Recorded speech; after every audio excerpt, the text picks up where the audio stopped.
Good morning, ladies and gentlemen. I will switch to English for my talk, as our slides are also in English. And I've seen a few people with headphones, so they can take them off and other people can put them on. It might make somebody's ears a little bit less warm. My name is Barnaby Skinner. I head the data journalism department at Tamedia. We're a core team of 5 journalists and data scientists. And a looser network of further 5 people distributed all over the various other media titles of Tamedia and the country. That includes Berner Zeitung, Berner Bund, Finanz und Wirtschaft, and the French-speaking part, 24 Heures, Tribune de Genève, Le Matin Dimanche, and Tagesanzeiger, of course, in Zurich. We also have an infographics team, which we work with closely, and a further 5 members that are an interactive team that do more freestanding work. And today, I would like to talk about data journalism and what it has to do with robot journalism, and also why coding skills are fundamental in journalistic work today, and why they will be even more so in the future. Now, firstly, I want to look at what data journalism is today. Then, I would like to talk about robot journalism and hopefully at the end bring the two things together. So, what is data journalism? It's basically the application of technological skills to draw information from raw data. This skill and the job profile also implies increased interaction of journalists who have in the past primarily been writers, but now they have to interact with design, computer science, and statistics. On a lower level, the core skill of data journalists is to gather, organize, and manipulate raw data and use this data as the foundation of newsworthy or investigative stories. They usually do this using spreadsheets, especially used as an investigative tool. It's a very powerful technique and has been the basis of various investigative stories that have had a global impact. I'm thinking specifically of the collaboration that resulted in the implant files last December, or the Paradise Papers early on. The basis of these investigations was data journalism. On a more sophisticated level, data journalists expand their skills to coding, beyond that of just utilizing spreadsheets. Computer code helps them gather, clean, summarize much larger data sets than simple spreadsheets do. They do this by automating many of the data gathering or analytical process that goes on, and just like with science, it makes their reporting reproducible and shareable. The techniques are shareable. Depending on the size of the newsroom, some data journalists do the whole lot. They investigate the data and analyze and interpret it, build visuals, write stories. In other larger newsrooms, each step is in the hand of experts. Fundamentally, data journalism hasn't really changed anything about the profession of journalism. Many journalists have always been involved in sourcing new raw data and transforming it into information. Data journalism, coding, and computers have simply sped up the processing. And by doing this, data journalism has enabled new insights to be drawn from data and also new ways of telling stories. And this is something, of course, very important when you consider the various new devices and the media we consume our news on today. To a lesser extent, data journalism can also include knowledge of tools and insights of how news stories spread in the digital world, which content works and which doesn't. Let me give you a very brief, small example of how we practice data journalism. We recently ran a story on the quality of debates in the Swiss political TV show Arena. This is a show that's broadcast every Friday evening and basically features the who is who of Swiss politics. But politicians and the general public regularly complain about how bad the quality of the on-air discussions are, with the 4 main participants continuously shouting over each other, not listening to each other, and on top of that, both sides of the political aisle complain on a regular basis about a lack of airtime compared to their opponents. We wanted to measure this and see which topics or which politicians caused the most commotion. To do this, we contacted Swiss Text a company belonging to the Swiss Broadcasting Corporation, Swiss Text creates subtitles for more or less every show on Swiss television. They are actually provided to people with bad hearing, but anybody can access them. And whenever the participants of the arena are talking at the same time over each other, this is noted in the subtitles. Also, when the group laughs or whenever something else extraordinary happens in the show. So using the programming language Python, we fed the text 780,000 words of 90+ shows broadcast over the past 3 years into our computer, and we developed a simple code to count the mentions of commotion. We also made the computer take note of which guests were present, and we went then to have a cup of coffee while the computer did the heavy lifting.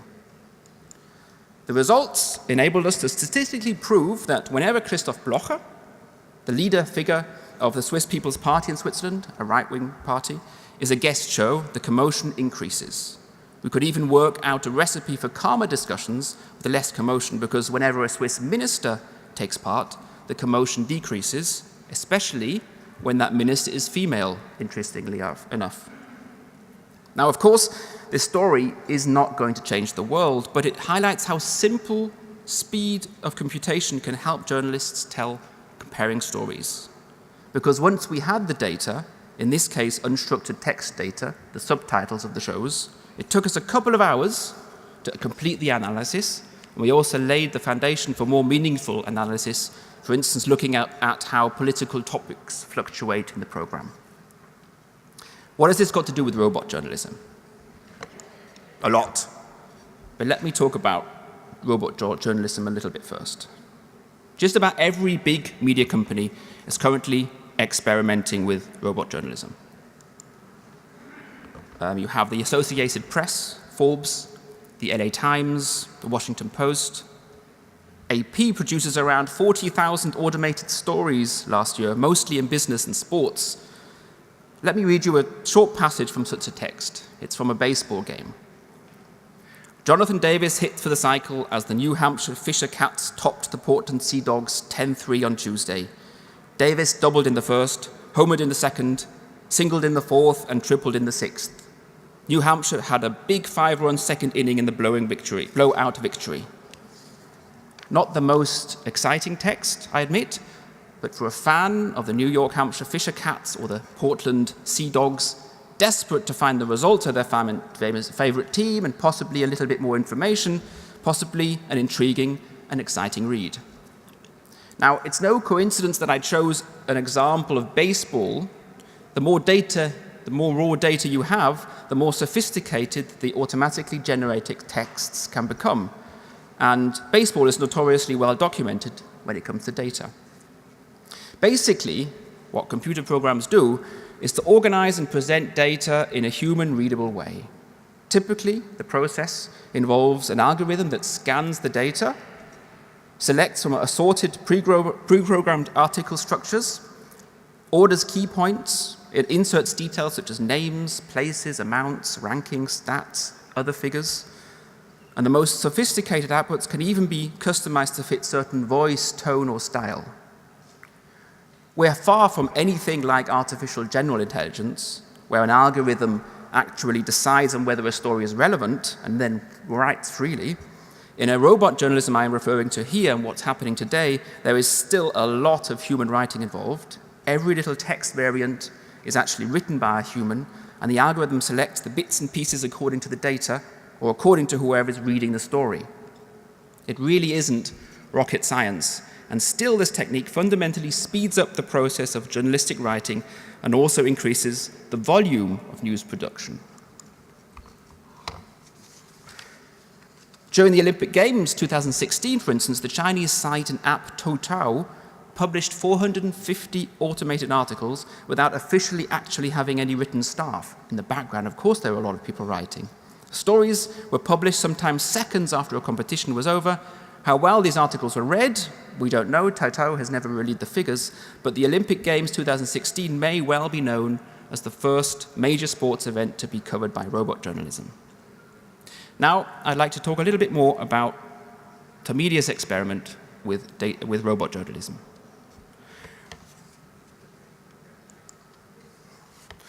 We are exploiting the very special situation of the regular popular Swiss voting system.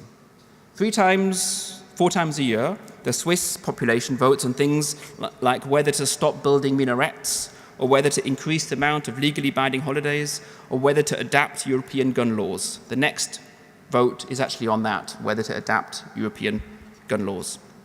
The Swiss Statistical Bureau offers the vote results on municipality level about 6 or 7 p.m. on voting day. And our robot, we dubbed him Tobi, uses these results to create short texts summarizing the vote of 2,222 Swiss municipalities. Let me give you an example of how the system works. We have now implemented it for the past 4 Swiss national votes. Last November, voters voted on 3 issues. 1, whether Swiss law should be above international law. 2, whether insurances should be allowed to spy on their clients. And 3, whether Swiss farmers should be allowed to clip their cows' horns. 3 wonderfully Swiss topics. The Swiss voters ended up not wanting Swiss law to be above international law, but were happy with the insurance spies and with clipping cows' horns. At approximately 6 p.m. on 25th of November, the Swiss Federal Bureau of Statistics published provisional results. These provisional results are usually correct in Switzerland. Swiss are very good at counting and with numbers. Approximately 1 hour later, the daily newspapers, news sites, Tagesanzeiger, Berner Zeitung, Tribune de Genève, and other Tamedia publications asked our readers whether they would like to know how their municipality voted. They were asked for the postal code they were interested in, and then asked to click yes or no, depending on how they voted. Or the way they felt like clicking. That doesn't have to be their vote, of course. About international law, about spying on insurances, and cow horns. And with a further click, they then received a short summary of the results where they stood in comparison to the vote of their municipality in the cantons and on federal level. That's an example of a text people will receive on their mobile phone then. So within the next hours, the system created thousands of texts for 100,000 Swiss voters from 98% of all the municipalities from all over the country. Is that a success? Are these numbers good? Reaching 100,000 users in Switzerland is a good result, but considering the reach Tamedia has with its publications, it reaches about half of the whole readership in German and French-speaking part of the country, so several million, is still a long way to go before you can call it an overwhelming success. And also considering some of the written stories had a much larger reach than these automated stories, or as the automated stories as a whole. But what is very promising, though, most of the users were naturally from Zurich, the biggest canton and city in Switzerland, but 50% of the traffic actually originated in remoter municipalities. So in other words, the robot is creating coverage that wouldn't be possible without it. This is new content, and not content that is competing with currently available stories. Is there added value? To the readers in remote areas, definitely. They're receiving coverage they wouldn't receive otherwise. I myself live in a rural area of the country and really appreciate the fact that you get an idea of how people around you are voting instantly. This engages me. The most impressive aspect about Tobi, however, is how many different skills come together and how data-driven skills are at the core of the service. We had data journalists preparing code so that once the data from the Swiss Federal Bureau of Statistics is ready, the data can be transformed into information at a click. To do this, traditional political reporters prepare the text using Wordsmith, a tool by an American company to simply manipulate the text accordingly. These traditional reporters obviously need writing skills, but they also need the knowledge of how the code is actually working. And finally, the output is packaged into a user and reader-friendly and engaging environment, and this is done by a designer who, again, needs knowledge of how to organize and deal with the data. Now, of course, publishers who are hoping to merely cut costs with robot journalism may consider this a downside. The actual text output may be larger, but the development still requires clocking a lot of man hours. They may be slightly decreased in future, but many of them, the majority of them won't. To keep Tobi going, an entire team needs to manage the text and, very importantly, the data processing and the design. Yes, robot journalism means a lot of human work. So at this point, I would like to bring the two together, what I said at the beginning about data journalism and robot journalism. Because at the heart of Tobi is data journalism and coding skills. And to make Tobi work and provide a very individual news experience on voting day in Switzerland, the journalistic skills set must be dramatically increased.